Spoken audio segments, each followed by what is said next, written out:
Everybody, welcome back to Leosophy. I got 3 more questions. I'm going to jump right in. Question 1. Are hats in the winter that important? Open parentheses, especially for babies, close parentheses.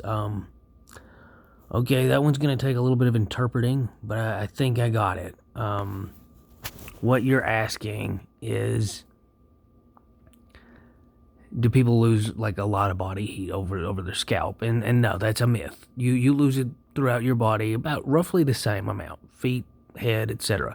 The reason why your feet get cold is just because they're kind of a low priority for conserving heat, because there's no like essential organs in them and they're far from the body.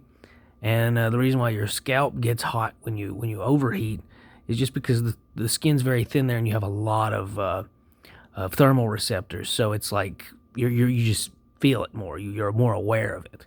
You actually lose heat pretty consistently. That being said, babies should have their heads covered, especially in the cold, just because they don't have any hair on top of it, and their head makes up a pretty good percentage of their body. If you look at like a baby's proportions, they're quite different from an adult's. They're like a head with a little bit extra. And as for why you should wear a hat in the winter, even though you lose heat at a uniform rate, the same thing goes for why you would wear a jacket. You know, your torso expends the same amount of heat as your scalp, but you keep your torso covered, right? So you should also keep your scalp covered. So yeah, but yeah, it is a myth about the whole, losing all this heat from top of your head. Let's see, next question. Why are there medicinal plants but no medicinal animals?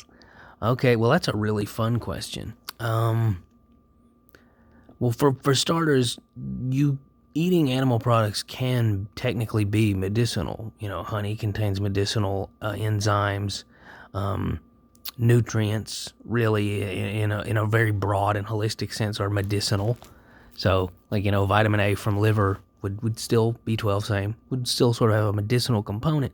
But plants actually produce a whole lot of secondary metabolites for different reasons. Some of it is for repelling pests, some of it is to bolster their immune system.